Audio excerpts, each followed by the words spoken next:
يومك للشعب ودادا ليكن حبك للأرض بدادا ليكن يومك للشعب ودادا نبی کریم صلی اللہ تعالیٰ علیہ وسلم نے فرمایا کہ میں نے خواب دیکھا ہے، کچھ لوگوں کو میں نے قمیضیں پہنے ہوئے دیکھا، کچھ کی قمیضیں ناف تک تھیں، کچھ کی پیٹ تک تھیں اور کچھ کی گھٹنوں تک تھیں۔ عمر میں نے تمہیں بھی دیکھا ہے، تمہاری قمیض تو پیروں سے ٹکرا رہی تھی۔ حضرت عمر کہنے لگے حضور خواب کوئی دیکھتا ہے، تعبیر کوئی بتاتا ہے، پر یہاں کمال یہ ہے کہ خواب بھی آپ نے بتایا ہے، تعبیر بھی آپ ہی بتائیں گے۔ حضور پھر بتا دیں اس خواب کی تعبیر کیا ہے؟ تو حضور نے فرمایا تعبیر یہ ہے کہ کسی کا دین ناف تک، کسی کا گھٹنوں تک، کسی کا پیٹ تک، اور عمر تو سارا ہی دین میں لپٹا ہوا ہے۔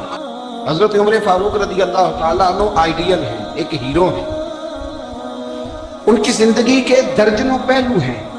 ہر سال ہم ایک پہلو بیان کر دیتے ہیں، کبھی عدل و انصاف پہ بات کر لیتے ہیں، کبھی نظام حکومت پر۔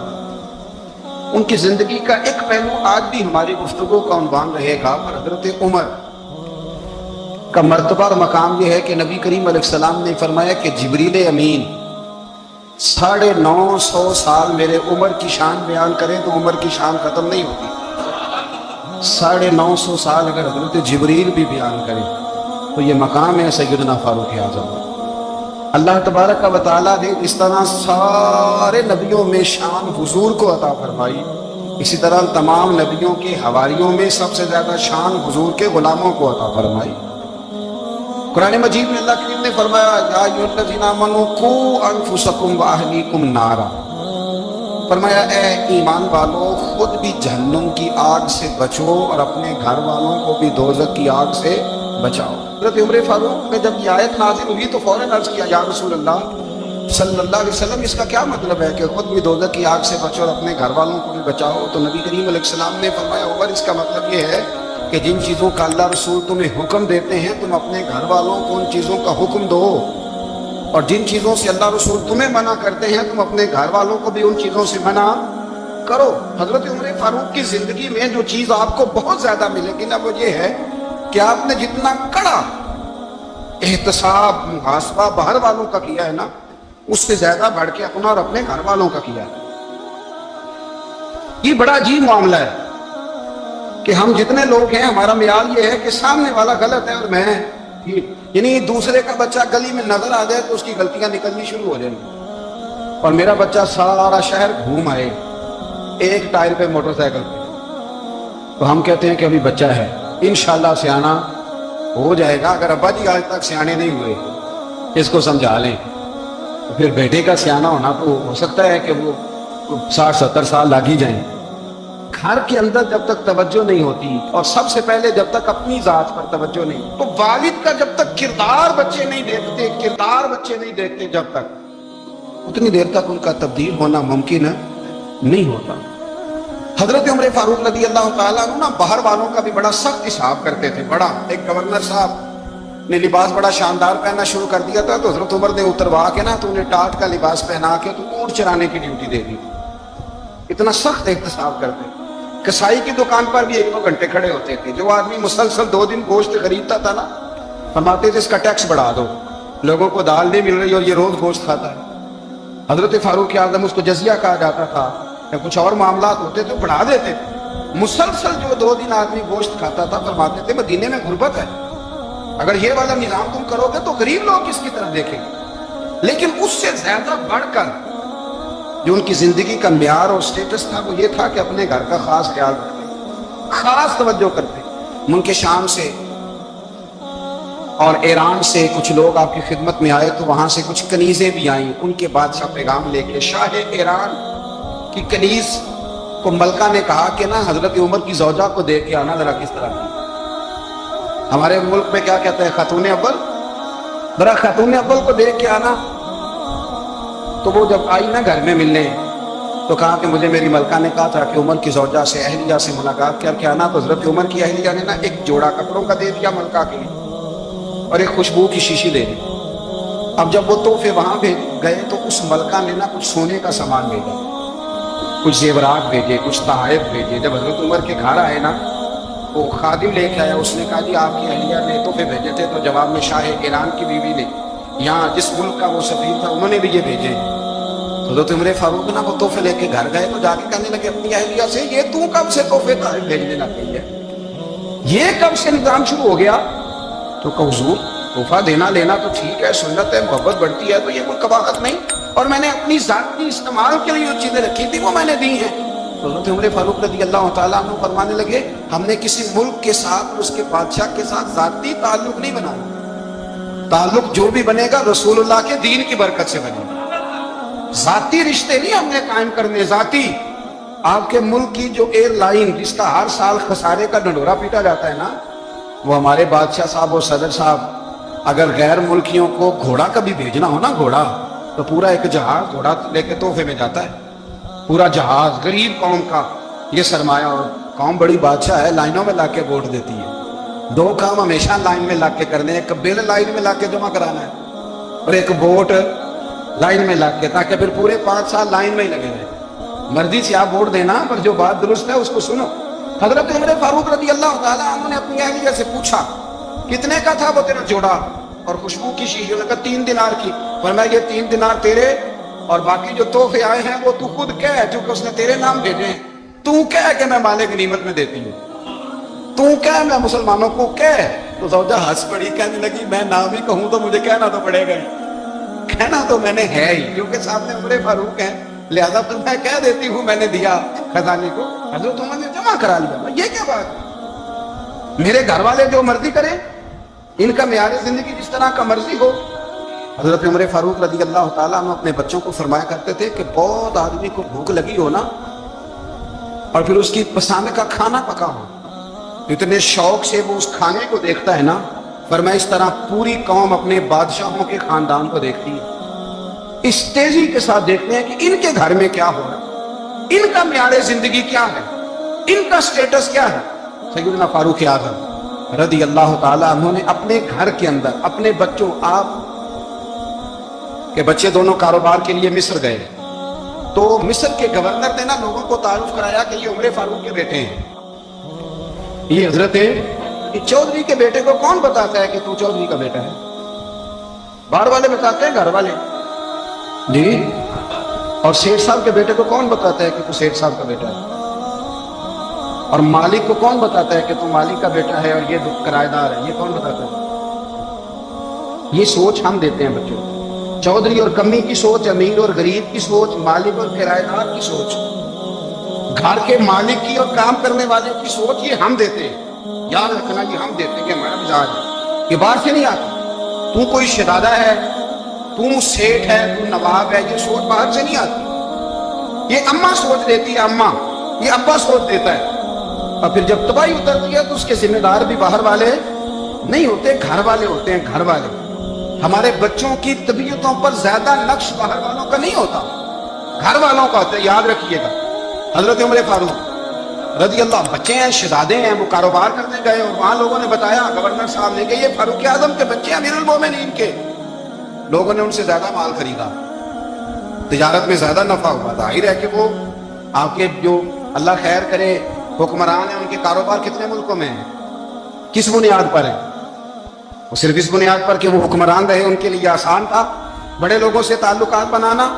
حضرت عمر فاروق رضی اللہ تعالیٰ عنہ کے بچے ڈھیروں مال کما کے جب واپس آئے نا، تو حضرت عمر سے آ کے بچوں نے بطور محبت کا، ابا جی اللہ نے بڑا ہی فضل کیا، بڑا مال کمایا الحمدللہ، یہ دیکھیں کتنا نوازا ہے. تو حضرت عمر کہنے لگے سارے قافلے نے اتنا ہی کمایا، سارے قافلے نے اتنا ہی کمایا؟ تو حضور نہیں، سارے قافلے نے اتنا نہیں کمایا، سب کو اتنا نہیں ملا. وہ تو وہاں گورنر صاحب نے لوگوں کو تعارف کرایا تھا کہ یہ عمر کے بچے ہیں، تو لوگوں نے پھر ہم سے بڑا ہی خریدا. تو حضرت عمر فرمانے لگے ٹھیک ہو گیا، میں بات سمجھ گیا. اس طرح کرو، جو تمہاری اصل زر تھی نا، جو راز تھی، وہ رکھ لو، اور باقی سارا مال مال خزانہ میں جمع کرا دو. اس لیے کہ یہ تم نے تجارت نہیں کی، یہ تم نے اپنے باپ کا نام بیچا ہے، یہ تم نے امیر المومنین کے بیٹے ہونے کا فائدہ اٹھایا ہے. فرمایا یہ تمہارا نہیں حق، یہ مسلمانوں کا ہے. اس لیے کہ یہ مال تم نے محنت سے نہیں کمایا، یہ باپ کی کرسی کا فائدہ اٹھایا ہے. اور فرمایا اگر تم نے مال جمع نہ کرایا تو میں مال بھی لے لوں گا زبردستی اور